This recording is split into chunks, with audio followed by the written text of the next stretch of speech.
If you live in one of these cities, you can be part of the Big Screen series presented by United Artists Theaters and American Movie Classics.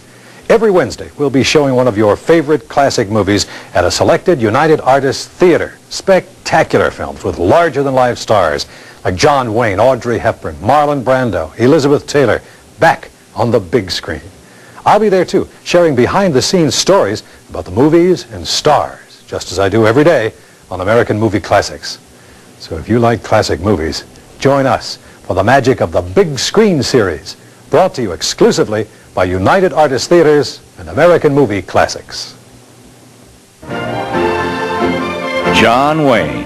He showed us the American spirit at its best.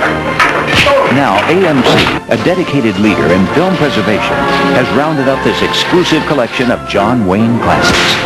Hondo and McClintock. Somebody ought to belt you in the mouth, but I won't. Call now, and both rarely seen videos can be yours for only $39.95. The hell I won't.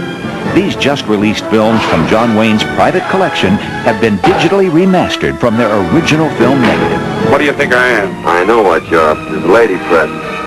And all proceeds from your order benefit the Film Foundation in its ongoing effort to preserve our nation's vanishing film heritage. Man ought to do what he thinks is best.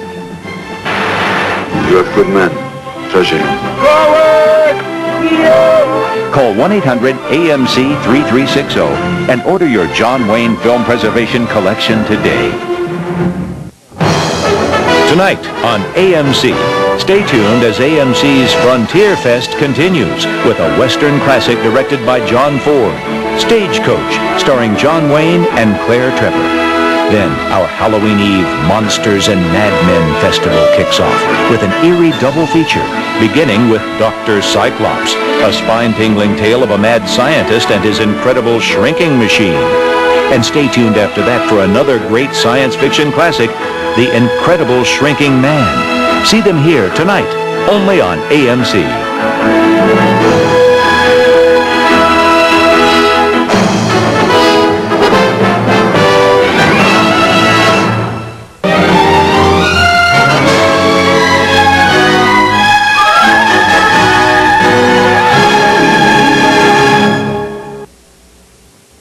Nobody wanted John Ford to make Stagecoach. One by one, every major studio turned down the chance to produce one of the greatest classic movies of them all.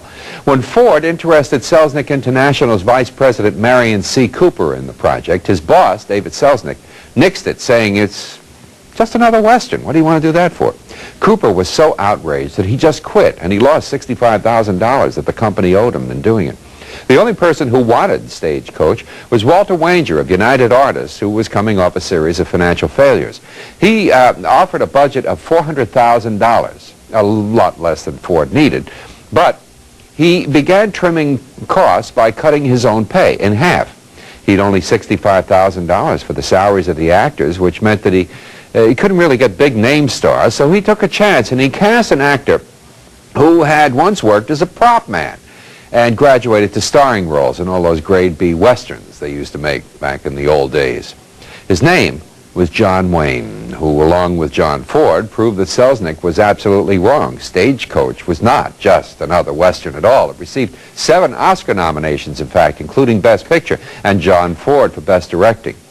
Any other year, this thing probably would have won, but this, remember, was the year 1939, that magical year that they made Gone with the Wind.